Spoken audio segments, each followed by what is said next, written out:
वाढल ना थांब ना जरा, तू नको ना टेन्शन घेऊ. नमस्कार मित्रांनो, कसे सगळे? मस्त मजेत. तर विषय असा होता की विषय म्हणजे कसा, शांत बसलेलो मी आता बऱ्याच दिवस झाला, काय बनवलं नाही व्हिडिओ वगैरे. पण आता व्हिडिओ त्या गोष्टीवर बोलण्याची वेळ आली आहे, ती म्हणजेच की पुष्पा व्हिडिओवरती. आता तुम्ही माणसाला पानसाटगिरी करू नको, 4 वेळा काय पुष्पा व्हिडिओ बनवतोय काय बोलतोय. पण विषय पण तसाच आहे की मी बोललो होतो की तुम्ही सगळेजण बोलला होता की पूजाला घ्या व्हिडिओ असा जोरात पण ह्या पण ते पण मागच्या 2-3 ब्लॉगला माझ्या जरा कमेंट बॉक्स बंद होतोय, ऑटोमॅटिकच बंद होतोय. त्याच्यामुळे मला कमेंट न येण्याऐवजी पूजेच्या व्हिडिओ खाली कमेंट, तू तर काय व्हिडिओज बनवत नाही, पण भावड्याच्या व्हिडिओ खाली, ताईंच्या व्हिडिओ खाली, माझ्या दुसऱ्या व्हिडिओ खाली कमेंट वेगळ्या वेगळ्या येतात की बघा त्या रियांनी तुमच्याबद्दल व्हिडिओ बनवला, एवढं तुम्ही कसं काय गप्प बसला. मी काही जास्त लक्ष दिलं नव्हतं आणि बघा म्हटलं व्हिडिओ बघितला तर मग बऱ्याच काय बोललेले आहेत रिया मॅडम की आता बघा, तुम्ही तर बघितला असेल व्हिडिओ, माहीत नाही, पण नसेल बघितलं तर बघा तिने काय काय बोलले ते. मी बोललो नव्हतो का, म्हणजे तुम्ही बोलले होते की पूजाला घ्या मग बघा व्हिडिओ कसा पडतोय. मग त्याच्यावरती टोमणं मारल्यासारखा व्हिडिओ बनवलाय त्याने की आता ग बया, आता पूजाला घेतलं म्हणजे आता व्हिडिओ मिलियनला जाणार की काय बाई. हे तर 60,000 थांबलंय, 60,000 व्ह्यू झाल्यात. मला तर वाटलं 1 मिलियन व्ह्यू होत त्याला. तुझ्या जीवावर 1 मिलियनला घालवा, तिला पण कळू द्या. 1 मिलियनला व्हिडिओ गेलंच पाहिजे. अगं पण ती कसा जाईल तो 1 मिलियनला व्हिडिओ? खा म्हणजे सगळ्यांनी बघितल्यावर सगळ्यांना सपोर्ट असल्यामुळे जाणार. हा, मग व्हिडिओला ऍक्च्युअली व्ह्यू झाले ते त्यावेळेस तिने व्हिडिओ बनवला त्यावेळेस 60,000, आता काहीतरी 81,000 व्ह्यू झाले, म्हणजे कमी. तुम्ही पुष्पाचा व्हिडिओ तुमचा टाकला होता, किती दिवसाला किती होतं त्याला पण ही बघा, एका दिवसाला तितकं होतं. बर ठीक आहे, असू दे. पण त्याच्यावरती हसण्यासारखा व्हिडिओ बनवला त्या रियानं की आता 1 मिलियनला व्ह्यू जाईल. महाग तिने ब्लॉग घेतला, पांडुरंग सरांची बायको म्हणाली महाग. आता थोडासा विषय महाग, आता महाग विषय राहू द्यायचा ना, पुढं कशाला ताणून धरायचं त्यालाच. ती काय म्हणली, आता काय मुंबईवरनं रोहित शेट्टीचा बिट्टीचा फोन येतोय का घ्यायला, पिक्चर मध्ये ऑफर विफर भेटते काय काय, म्हणजे एवढा व्हिडिओ चालला. म्हणजे एका प्रकारचं टोमनच मारल्यासारखं झालं की व्हिडिओ जास्त चालला नाही. पूजाला घेतलं म्हणून मिलियनला जायला पाहिजे होता, गेला नाही, म्हणजे तिच्या जीवाला बरं वाटलं. आणि तुम्ही माझा जे ब्लॉग घेतला होता का रिटेक पडलेलं, ती पण म्हणली माझं इकडे, म्हणले किती का रिटेक का पड नाव घेतलं तरी बाद झालं म्हणले. कोणाचं? माझं. हा, हिचं रिटेक पडलं, बराच मला त्रास झाला व्हिडिओ शूट करताना, हिच्या मेहनत म्हणजे हिचं शूट काढून घेताना, पण केला हिने व्हिडिओ. आणि तिचं ते सामी म्हटलेले तर मन खूप छान झाले सगळ्या गोष्टी, पण व्हिडिओला जास्त रिस्पॉन्स नाही भेटला. त्यात मी तरी काय करू, काय करू, डोकं आदळून घेऊ का नाही चालला म्हणून. पण तिने बरं राईट टोमनं मारल्यासारखं म्हणले की आता काय रोहित शेट्टीचा फोन येतोय, काय मिलियनला जातोय, म्हणले आता ऍक्टिंग इतकी भारी केली म्हणून मुंबई फिंबीवरनं फोन येतोय काय म्हणून. नाही रोहित शेट्टीचा नका काय ना, पण पूजासाठी मीच रोहित शेट्टी या आणि मीच सुनील शेट्टी या. आता कशी बाजू घेतली काय, त्या दिवशी बाजू नव्हती घेतली, दोन्ही बनवला होता, इकडली बी नाही इकडली बी नाही. अरे पण त्याच्यामध्ये मला असं म्हणजे जास्त चुकच दिसत नव्हती लय कोणाची, म्हणून मी तसं बोललो होतो. पण आता इथं सरळ दिसतंय की तशी घरची पण सगळी प्रियांका ताई पण म्हणल्या भाऊजींनी बाजू घेतली नाही, दोन्हीकडल्या बाजू मांडल्या, पण एकीची कुठली घेतली नाही. आता कसं काय घेतली? अरे पण त्यावेळेस सांगतोय तुला, मला जास्त काही चुकाही दिसल्या नाही, तर त्याच्यामुळे मी दोघीची पण बाजू घेतली नाहीये. आणि आता आणखीन 4था ब्लॉग टाकलाय. कोणचा? तीच हा, दिलेला टोमनं मारलेला का?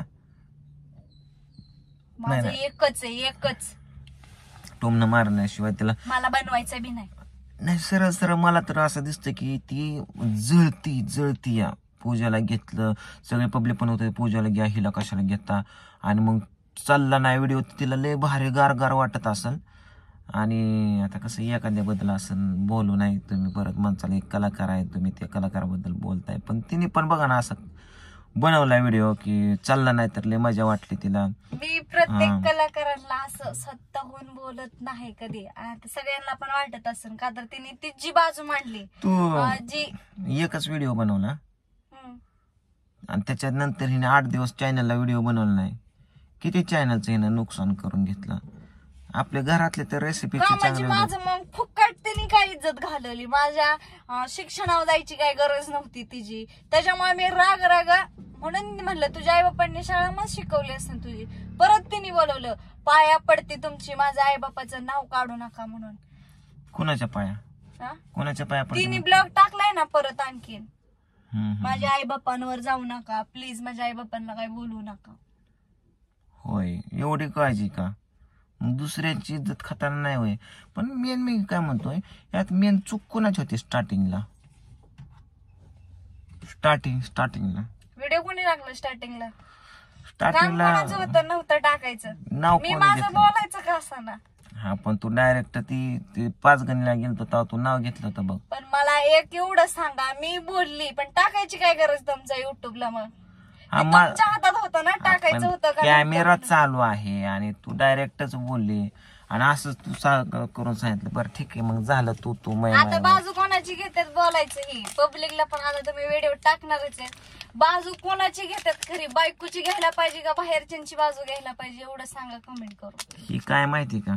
आणि सकाळ पण मला लई ही बोलल्यात. मी ह्यांच्यावरती व्हिडिओ बनवणार होती पण म्हणलं आपलं राहू द्यावं, बोलणार नव्हते ह्यांना खरं तर मी. ही काय माहिती का? काय फेव किती काय फेव फिवी किट काय तर म्हणतात त्याला, काय हे? सारखा काय? आणि स्वतःचीच माणसं येड लावतात, मग बाहेरची का लावणार नाही ती येड? एखाद्याचा नंबर मागितला तर स्वतःचा नंबर दिलाय. रियाचा नंबर मागून भांडायला काय करायचं डोक्याला ताण? ही काय मला सांगा दे. ती राहू द्या. ही काय सांग? तुम्ही मला सकाळी खोटं का बोलला? अरे ती काय सांग? सकाळी खोटं का बोलला? काय खोटं बोललो? मसन वाट्यात गेलो म्हणून सणासुदीचं जाताय वय. बघू दे. इथं मी उपास धरलाय तुमच्यासाठी. तर बघा आता संक्रांतीचा महिना लागला आणि पहिला रविवार आहे पुसातला. तर मी सकाळी कशातला? पुसातला. पुस म्हणजे काय असतं? ती नाही मला माहिती एवढं. मग कोण म्हणलं तुला पुसातला महिना? मला मराठी महिना झालं. पुष्पगुच्छ ती आपला आत्या म्हणतात इंग्लिश मधला महिना सांग बरं. नाही बाबा. जानेवारी फेब्रुवारी नाही येत तसलं. काय येत नाही? माझ्या आई बाप्पांनी शाळा शिकवली नाही. बरं ही महिना कुठला चालू आहे? संक्रांती पुसतात काय ती म्हणतात की तुमचं जानेवारी मार्च काय तसलं ती. कुठला महिना चालू आहे? नाही माहिती मला. बरं वर्ष कुठलं चालू आहे? नाही माहिती. म्हणलंय माझ्या आई बाप्पांनी शाळा नाही शिकवली. अगं आई बाप्पा नाही शिकवलं पण नवरा तर शिकवतो ना. ब्लॉग टाकले की विषय घालणार बघा माझ्यावरती. अरे पण मी काय म्हणतोय, मग आई बाप्पा नाही शिकवले पण नवरा शिकवतोय तर शिकाव का नाही? नवरा असतोच कुठं जागा? नवऱ्यालाच याड्यात काढायचं. नवरा असतोच कुठं? आज ही गेला सांग. म्हणजे दुसऱ्या दिवशी 10, 11, 12 वाजता घरी यायचं. बरं ही काय सांग? कुठलं फोन करून सांगितलं तर कुठं आहे तर बोलवायचं आडवं तिडवं. म्हणजे स्वतःच बोललेलं हे होतंय. ही काय आधी सांग मला. नाही मला सांगायचं. ह्याला बरं ह्याचा उपयोग काय होतो सांग? नाही माहिती मला. ह्याला म्हणतात फेविटिक. काय म्हणतात? नाही माहिती मला बी येत नाही. फेविटिक. इले टॉक टॉक केलं ना हा. तोंडा वाचायचं. तो मला म्हणलं होतं माझ्या आई पैसे सोडा मला नेऊन, असलं काही बनवायचं असलं तर. चल चल चाय पैसे सोडतो. चल चल बस गाडीत. गाडीतच बसली काय? गाडीच्या बाहेर आहे. जा सामान आण तुझं जा. मला नाही गरज सामानाची काही. आणि तिकडे वर तोंड करून तिकडे कोण खडबड करतोय का? नाही कोण. का माझ्या आई पैसे मागून घेईन मी कपडे कोणाची पण घालून. काय म्हणायचे आणखीन सांगा. तेच केले आजपर्यंत अजून किती केलंच आहे. वेळ आली तर करावं पण लागलं हो. एवढं कळतं मग नवरा एवढं चांगल्या सुख सुविधा देतो त्याला ना त्याचं नाही काय सगळं त्यालाच उलट बोलायचं त्याच्या मायला असं का. चला नवऱ्याची हा कुठं बाजूला. चला या.